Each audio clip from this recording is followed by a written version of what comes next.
Inilah dua pemuda yang mampu menghabisi Firaun di zaman Nabi Muhammad. Dikisahkan, di masa Nabi Muhammad hiduplah dua sosok remaja bernama Muaz bin Amr dan Muawis bin Afro. Kisah ini dikisahkan dalam kitab Risalatun ila Syababil Ummah.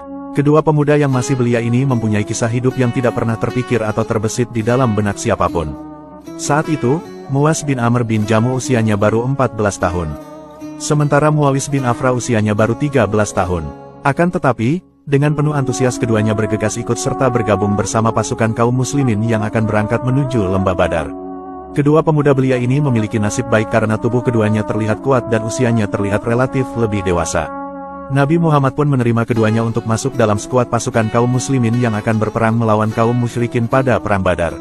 Meskipun usia mereka masih sangat muda belia, tetapi ambisi mereka jauh lebih hebat dan lebih besar daripada ambisi para orang tua atau kaum lelaki yang lain. Saking hebatnya, Abdurrahman bin Auf sampai pernah berkata, "Pada perang Badar, saya berada di tengah-tengah barisan para mujahidin. Ketika saya menoleh, ternyata di sebelah kiri dan kanan saya ada dua orang anak muda belia. Seolah-olah saya tidak bisa menjamin mereka akan selamat dalam posisi itu." Abdurrahman bin Auf sangat heran dan takjub melihat keberadaan kedua anak muda belia ini di dalam sebuah peperangan yang sangat berbahaya seperti perang Badar. Abdurrahman merasa khawatir mereka tak akan mendapatkan bantuan atau pertolongan dari orang-orang di sekitar mereka berdua disebabkan usia keduanya yang masih muda. Abdurrahman bin Auf melanjutkan kisahnya. "Pernah salah seorang dari kedua pemuda ini berbisik kepada saya, 'Wahai paman, manakah yang bernama Abu Jahal?' Pemuda yang mengatakan hal ini adalah Muaz bin Amr bin Jamu. Ia berasal dari kalangan Ansor dan dirinya belum pernah melihat Abu Jahal sebelumnya." Pertanyaan mengenai komandan pasukan kaum musyrikin yang zalim penuh durjana di kota Mekah dan Firaun umat ini lantas menarik perhatian Abdurrahman bin Auf. Ia pun lantas bertanya kepada anak muda belia tadi, "Wahai anak saudaraku, apa yang hendak kamu lakukan terhadapnya?" Muaz bin Amr lantas berkata, "Saya mendapat berita bahwa ia adalah orang yang suka mencaci maki Nabi Muhammad. Demi Allah yang jiwa saya dalam genggamannya, jika saya melihatnya, pupil mata saya tidak akan berkedip memandang matanya hingga salah seorang di antara kami terlebih dahulu gugur." Pemuda belia itu menjawab dengan jawaban yang membuat Abdurrahman bin Auf tak habis pikir. Muaz bin Amr lalu berkata, "Ya Allah, betapa kokoh dan kuatnya sikap anak muda belia ini." Ketika ia mendengar bahwa ada orang yang mencaci maki baginda Rasulullah di kota Mekah yang jaraknya hampir 500 km dari tempat tinggalnya, bara api kemarahan berkobar di dalam hatinya dan semangat ingin membela baginda Rasulullah membara di dalam jiwanya. Ia pun berikrar untuk melakukan sesuatu yang bisa membela keyakinan, harga diri dan tempat-tempat suci agamanya. Dan kesempatan itu datang kala perang berkecamuk, yakni ketika pasukan Abu Jahal menuju lembah Badar. Maka ia pun berikrar bahwa ia sendiri yang akan menghabisinya. Sungguh, pemuda belia ini benar-benar bersumpah bahwa jika ia melihat Abu Jahal, maka ia tidak akan membiarkannya begitu saja hingga salah seorang dari mereka meninggal dunia. Ia tidak merasa cukup hanya dengan tercapainya cita-citanya, tetapi ia juga ikut serta dalam perang Badar dan melakukan tugas mulia yang dibebankan kepadanya. Tidak merasa cukup hanya dengan memenuhi mimpinya dengan menghabisi seseorang dari pasukan kaum musyrikin saja. Akan tetapi yang menjadi ambisi utamanya, impian masa depannya, target dan tujuan hidupnya adalah ia harus menghabisi durjana dan si zalim ini yaitu Abu Jahal meskipun tebusannya ia akan mati syahid di jalan Allah.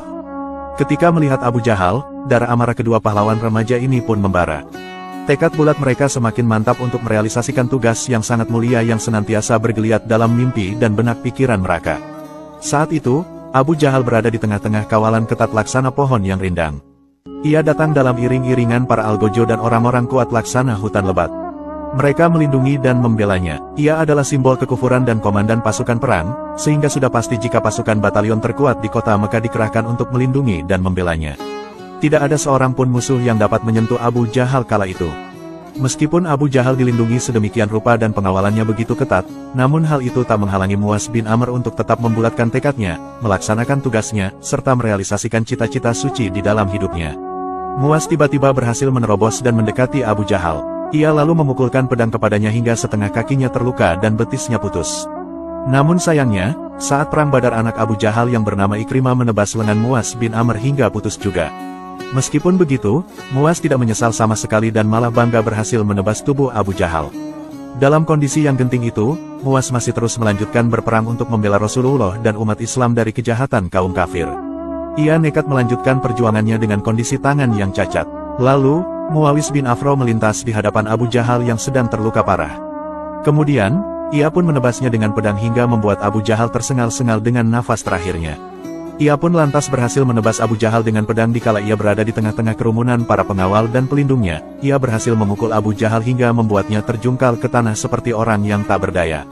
Hingga kemudian, datanglah Abdullah bin Mas'ud yang lantas datang menghabisi nyawa Abu Jahal.